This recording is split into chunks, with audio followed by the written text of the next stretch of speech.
Hi everyone, as I promised when I did my flip through of this planner from 2026, I am going to do this little page in advance. The rest of them I will do on the correct week. Well, I'll record them a little in advance, but I'll release them on the day. But this one I thought we could get stuck into now. It's quite a cute one. Just a little building. Here we go. Let's hope my camera adjusts to the light. There we go. That's a little bit better, I think. Right. Now, excuse me. I've decided on a little plan on how to colour it, and hopefully you'll like it. I'm going to be using my Holbein pencils just because I haven't used them for a while. I thought I'd just grab them. And I'm going to start, I want a sort of Naplesy yellow. Just looking what we have. No, we don't really have. We have a Naples yellow. It's not quite. I'm going to try it. The Naples yellow is in the sort of pastel-y section. So I'm going to give it a go, and we can always add some other colours. I mean, we will be adding other colours, but if it doesn't quite look the right shade of yellow. Now I'm going to use the Naples yellow for all of the building parts. So not the roofs, not the windows, but any other part of our building. And there's all going to be the same colour. Sorry that I'm hoarse. I don't really know why. I've been a bit hoarse the last few days. I've got no idea why. But it doesn't matter. It's not sore. Not going to worry about it. I'm just going to assume it's going to go away. But I had the most delicious lunch. I don't know if you want to hear all about my lunch while I'm colouring, but I made some falafels. Now, some people don't know what they are. I don't even know if I pronounce it correctly. But basically, a tin of chickpeas, drained, washed, chucked into a food processor. A sort of generous pinch of cumin and coriander, the dried stuff from a jar, you know, easy peasy. A grate of black pepper, very generous, huge pinch of salt. I know we shouldn't all be having loads of salt, but because there's no, it's, you know, it needs it. And it's not processed, so it doesn't have added salt apart from what I put in. So I'm a little bit more in control of the salt, if you know what I mean. And what else did I put in? Lemon. I put in quite a generous squirt of lemon from a bottle of just concentrated lemon juice, you know, nothing fancy. And what I'd done, you see, was I'd seen a Jamie Oliver recipe for falafels, and I make them myself from time to time. And I just thought, oh, they look so good, I'll have a go. And he put fresh lemon zest in his, and I thought that's a really good idea. Didn't have any of that. Just grabbed, as I say, some lemon from a bottle of concentrated lemon. I am going to choose my next colour. I'm just looking at my swatch chart, and yes, that is the one I want. I want this autumn leaf colour. Autumn leaf, and I'm going to use it on the edges of the bits of building. This one looks a different colour to the rest. It's beyond me why. It'll work itself out in the end. I'm just giving it a sharpen. I find the Tagal really nice with these. I think they came with a Tagal sharpener. So what we're going to do is we're going to start to add this colour on the edge. So I'm putting quite a line here, and then I'm going to sort of scumble it in to sort of try and introduce it into the yellow. Like that. It's still not very neat, and it's not finished. We will come back with the yellow and smush it up even more. We're going to do the same with this one. Anyway, so I threw all these ingredients into food processor and blitzed it, and then scraped it with my spatula, and then blitzed it again until it was quite small. It looked the sort of the bits of chickpea looked about the size of a lentil. That sort of size as it had broken up. And then I just put in, I don't know how much, a couple of tablespoons maybe of gram flour, which is chickpea flour. You could probably use any flour. Jamie Oliver in his recipe just used normal plain white flour, but I don't have any of that. I don't tend to keep flour in very often, but I happen to have some gram flour, which I knew needed using. It was one of the reasons for doing this recipe. We had a lot of things that needed using. We needed to eat pita breads up. So we had a pita bread each with them.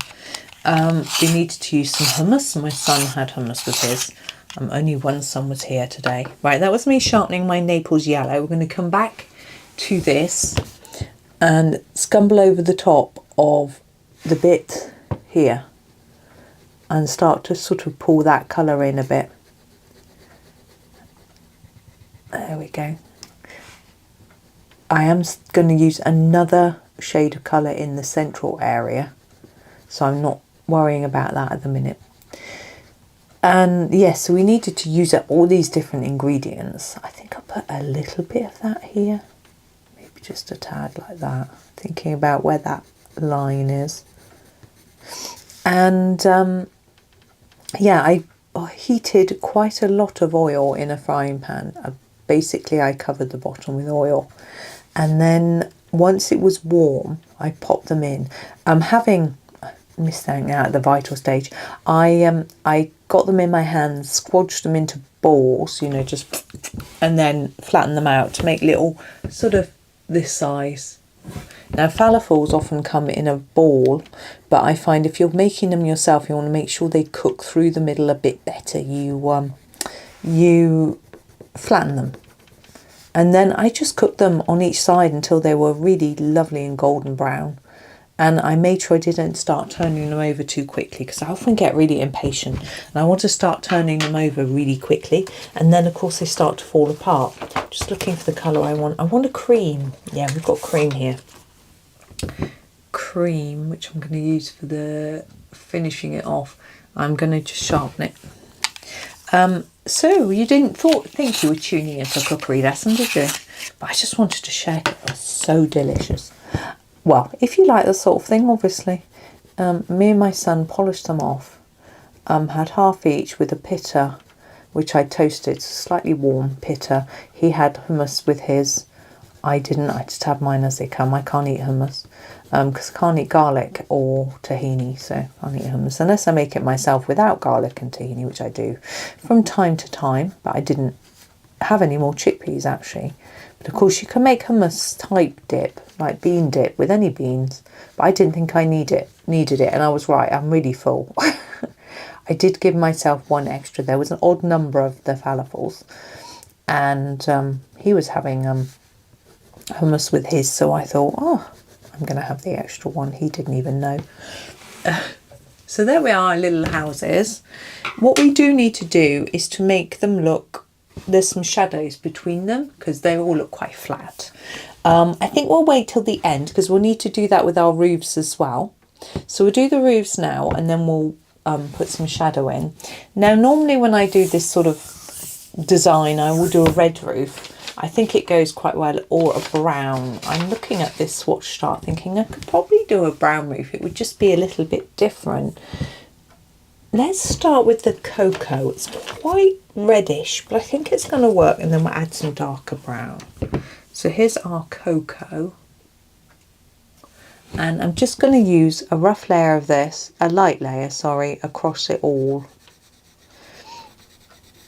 Now I did have an interesting comment from someone on a video saying they'd like to know if I'm using a light, what sort of pressure I'm using on the pencil during my videos. Now that's quite a difficult, I'm just doing this for now. Well, would use a similar technique for this than this one. I don't know how you determine what sort of pressure you're putting on a pencil. Whether it, I mean, I know if I was pressing mega hard, I'd break the paper.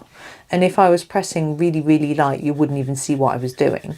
But what about in between? How, I don't really know. So I found it a little bit difficult to help this person, who I do want to help you all to know. So it's quite tricky. And I feel like I press harder now than I used to. And that's because my muscles are stronger. So I can press harder with ease, you know. So, yeah, it's a tricky one. Sorry, I just knocked my microphone on the table. It's pinned on my top, but I've got a top that's a little bit lower cut, so I couldn't put it so high up, but never mind. I think it's fine. Yeah, I'm quite excited today. Got my copy of the planner, which has arrived today. I've done the flip through and I did a sort of a, what's it called? Words are failing me. I want the burnt umber. I did a premiere on the video, but I didn't give anybody any notice. This burnt umber, I got 10 minutes. And it was just a spur of the moment decision to premiere it. I'm just going to go around the edges like this, look. Like we did with this colour on the edges of here. Yeah, so it's a spur of the moment decision to sort of premiere the video. And so I didn't have many viewers and not many chatters, just a couple. But I am planning on doing more premieres through the summer. Now I've got a little bit more time on my hands. So I'm hoping that people would enjoy those. But if I find they're not particularly popular, I won't do it. But it's an opportunity. Basically, the video isn't live. Yeah, it's a recorded video like this one, but I'm in the chat. So it means if you've got any questions, either about what I'm doing in the video or just general questions, I'm there. I can answer your questions. I mean, I don't know if you have questions. Maybe you aren't interested in asking questions, and that's absolutely fine. But it's just an opportunity if you want it, really. So I will try to give a bit more notice. It's always a little bit tricky because I never know if I'm needed, if you understand what I mean. Having a family and sort of this, you know, you're never quite sure. Can I commit to this ever many days in advance when I'm not sure? This is the cocoa again. Whether I might have to do X or Y, yeah, I just don't know. It can be a bit tricky, and I think if I set it up and then wasn't there, that would be rather disappointing for everybody. Where is she? So that's why I tend to leave it to the last minute. And I also realised that this one was very early, so America was still in bed, and I know that is a bit frustrating, but I wanted to get the video out. I was really excited. I just wanted to get the video out so you could see it, because it's I got a new book. It's really exciting. So we'll see what, you know, I know it, as I say, it wasn't ideal, but I haven't done a premiere for ages, so it just got me back into the flow of it a little bit, and maybe I can, you know, now I've done one, I will maybe do them a little more regularly, but as I say, it can depend. But I do think they are fun. It's like having a watch party, effectively, isn't it? So we can all watch it together and chatter about it as we go. Now, I don't know whether I want another colour on those domes. I think they look quite nice, but this roof definitely needs something. It might go for... that's a bit too reddish. The light red, I'm thinking, might just add an interesting tone to the roof. So I'm going to go over all of it. I'm not going too hard because I want you to still be able to see the colours that are underneath. But I just want to bring it together in the middle there.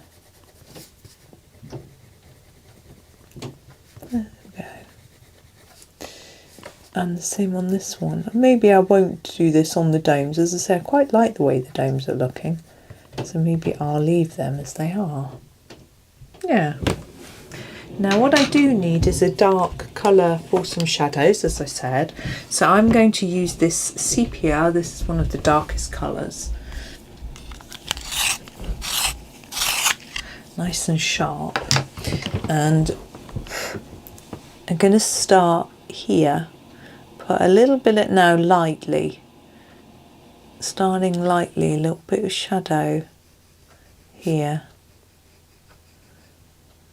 like this, because I want this tower to look like it's not flat against this tower. And then we'll do the same thing here, just gently around the edge. I'm really interested to try and remember how I coloured this the first time. I think it's from Small Victories. I'm going to have a look in a minute. Here.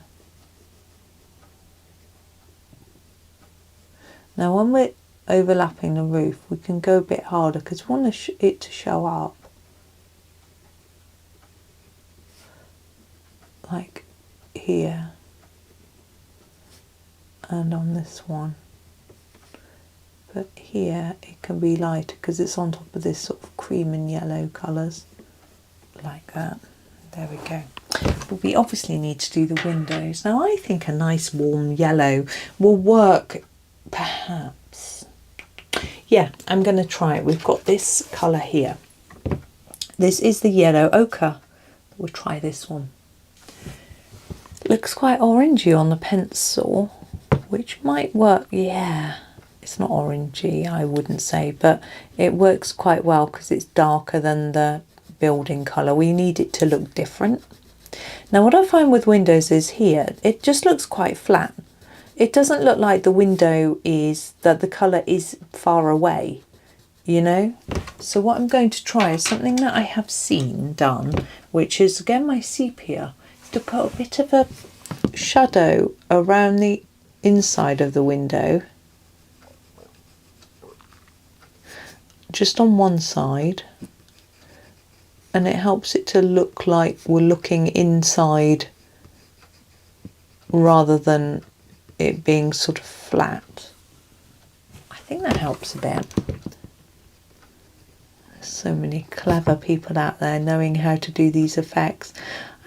I wonder if I'd been to art school whether I'd have learnt all this sort of thing. But they give you quite a broad education, to be honest, which is not a bad thing. But it means that you probably wouldn't get to learn like a little nuance like that. Right, I'm going to use the olive yellow, I think that's it there, for our grass to start with, just because I like it. And then we'll add some other colours as well to give it some depth, because it's not flat, is it? But this is going to be the base colour. So I'm going to try to layer it a fair bit so that we can't see too much white paper through, but we'll get some more bits of colour here and there on there. There we go. So I want some more olivey type shades. So what have we got? We've got the leaf green, which is rather pretty. It's a slightly yellowy green. And I'm just going to sort of do little clumps of green. Make it look a bit like it. I think it's a bush rather than just grass, but because of these bits, maybe I'm wrong. There we go. Thinking, do I need something a little bit darker? I think I do. Let me have a look. The sap green's a little bit darker. The evergreen, I use that. Where are you? That's the sap green. Is it across here? Trying to find it. Summer green. My pencils are all turned randomly. There it is, the evergreen. I'm just going to use that in a few places as well. It's a little bit darker.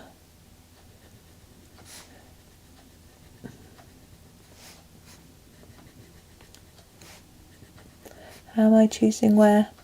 No idea. Just random. There we go. So there is our first picture from our page. Come out, we can see it in the context of the whole sort of intro page. It's quite warm and inviting, and there we go. That's all ready to start in 2026. Well, I'll actually start it just at the end of this year, because there's actually the first page is for the 29th, so I'll have to get it ready for the 29th, but I love this picture, so that's going to be one to look forward to. Most of them are really lovely. There's a few that are too detailed in my opinion, and I'll have to really come up with some sort of idea. But most of them I'm happy with. I feel that it isn't as difficult as last year's, but I may disagree with myself later. But thank you for watching today. I hope that you have a super day and happy colouring.